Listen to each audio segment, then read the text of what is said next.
This woman has a lot of trust in me because she just told me where she lives and gave me all her keys, even though she's locked in this square. Good afternoon, everybody. I have just arrived at my tennis club here. I have a tennis match coming up, but I've had the strangest last like 30 minutes, and I thought I would do a little mini story time check-in video to just let you know how my day's going so far. Just before I had to leave, in fact, as I was leaving, my telephone rang, and it was the funeral home for cats.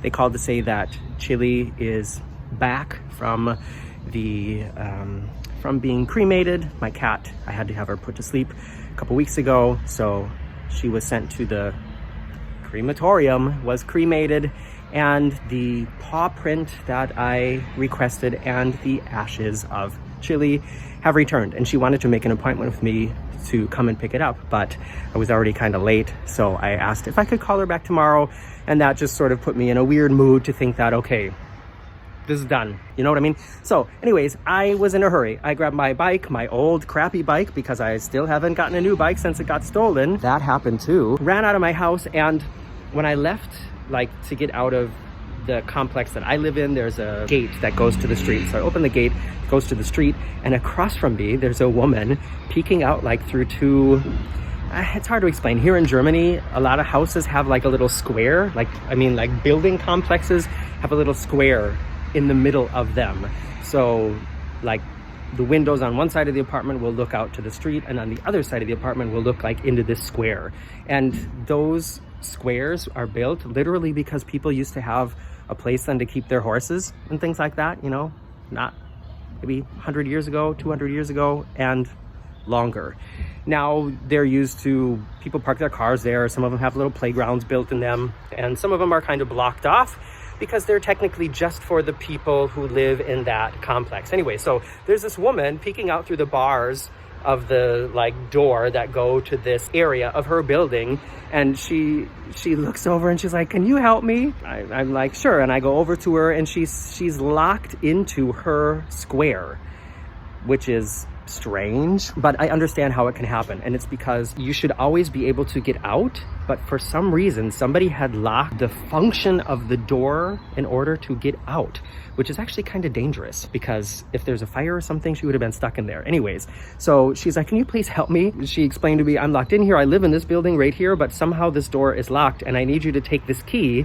And then there was a lock like on the wall, you know, like not on the door, but like on the wall. She's like, "You need to take this key and put it in that lock and turn it a quarter turn, and that will like release this door." So I did that for her, and I got a good portion of good karma. And I also thought, wow, this woman has a lot of trust in me because she just told me where she lives and gave me all her keys, even though she's locked in this square.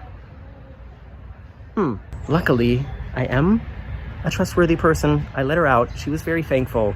We chatted for a little bit, as neighbors do, and I went along my way, and like not even 2 minutes later, I ran into a woman on my bicycle. Yes, how the universe works sometimes. So I was getting ready to cross the street, and I saw her coming in this direction, and she had some speed going about her, so just assumed, as you do, that she was going to be continuing moving in that direction. And I looked to the left to make sure no other cars, no other bicycles were coming, and I did not realize that she stopped right in front of my path, and my bicycle, which was a moving object, connected with her bicycle, which was at that time not moving, and there was a little kerfuffle. She was quite upset. I was, of course, very apologetic. I told her, "Oh, I'm so sorry. I was looking to make sure no cars were coming. I didn't realize you had stopped." I wanted to say, "I didn't realize you had stopped right here in the middle of the street where technically nobody should be stopping." I didn't say that. I just was very apologetic. She kind of fell off her bike, but just, you know, sort of like stumbled. She didn't actually fall down. She just stumbled. And she's like, "Well, I'm fine. It's okay, but did you damage my tire? I have to see if the tire's damaged." And I said, "Yeah, I'm very sorry. How are we going to do this?" And she said, "Okay, well, I'll drive around and you tell me if it looks like it's, wobbly or crooked." And I thought again, okay, I'm going to tell her the truth. But anybody else could just sort of say, the right answer and then be on their way. I watched her ride around a little bit. I said, well, it looks fine to me, but you know, honestly, I could tell you anything. So why don't you let me ride around on it and you can watch me ride and then make your decision. She said, yes, that's a good idea. But then with my big tennis bag on my back, I couldn't get her bike to ride. I couldn't ride her bike. So I was like, I'm sorry, I for some reason I can't get on this bike. And she said, okay, well, just push it back and forth.